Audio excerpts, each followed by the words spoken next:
Hi guys! Welcome back to my channel. Ang tatalakayin natin ngayon ay ang talambuhay ni Jose Rizal. Sino nga ba si Jose Rizal sa totoong buhay?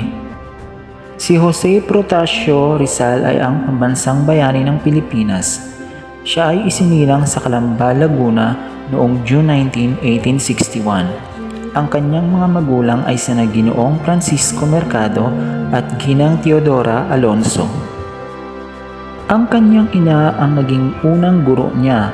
Maaga siyang nagsimula ng pag-aaral sa bahay at ipinagpatuloy niya ang kanyang pag-aaral sa Biñan, Laguna. Nakapagtapos siya ng Bachilleras Agham sa Ateneo de Manila noong March 23, 1876 na may mataas na karangalan.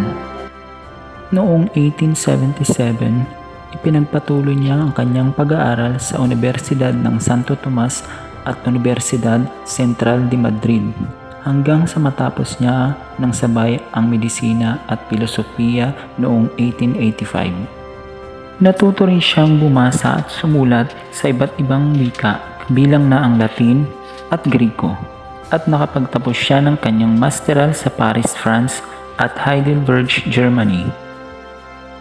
Ang kanyang dalawang nobela, kabilang dito ang Noli Me Tangere, El Filibusterismo, ay naglalahad ng mga pang-aabuso ng mga praile sa mga Pilipino at mga katiwalian sa pamahalaan ng Kastila.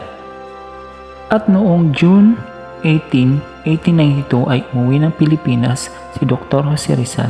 Nagtatag siya ng samahan na tinawag nito na La Liga Pilipina.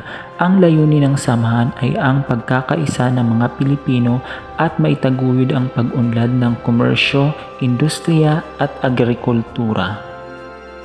At samantala, noong July 6, 1892, si Jose Rizal ay nakulong sa Port Santiago at ipinatapon sa dapitan noong July 14, 1892.